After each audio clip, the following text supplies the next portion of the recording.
নিজেকে ছোট করে আছে।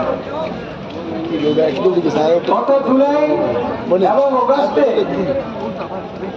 আমাদের এই দীর্ঘদিনের সংগ্রামের ফসলের মধ্য দিয়ে বাংলাদেশের ছাত্র জনতা, তার পাশাপাশি বাংলাদেশের রাজনৈতিক দল উল্লেখযোগ্য জামাত ইসলাম, হেফাজতে ইসলাম, চরমনাই, বিএনপি সহকারে যারা আমরা 52 দল সহকারে আমরা সবাই কিন্তু জাতীয় সরকারের জন্য আমরা ঐক্যবদ্ধ ছিলাম।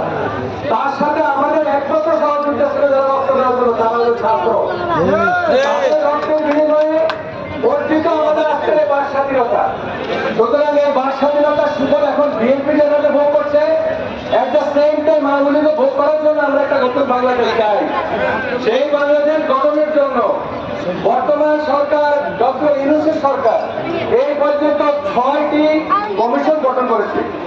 এই বাংলাদেশকে আপনারা আগের বাংলাদেশ যদি ভাবেন, তাহলে শহীদের রক্ত বৃথা যাবে, এই শহীদের রক্ত আর মূল্যায়ন হবে না।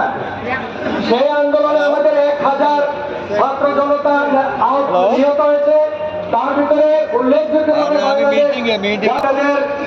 আমাদের হাজীগঞ্জ উপজেলার 4 জন শাহাদাত বরণ করেছে। হাজার হাজার নেতা কর্মী অসুস্থ, পরিসংখ্যানে এ পর্যন্ত 20,000 নেতা কর্মী অসুস্থ।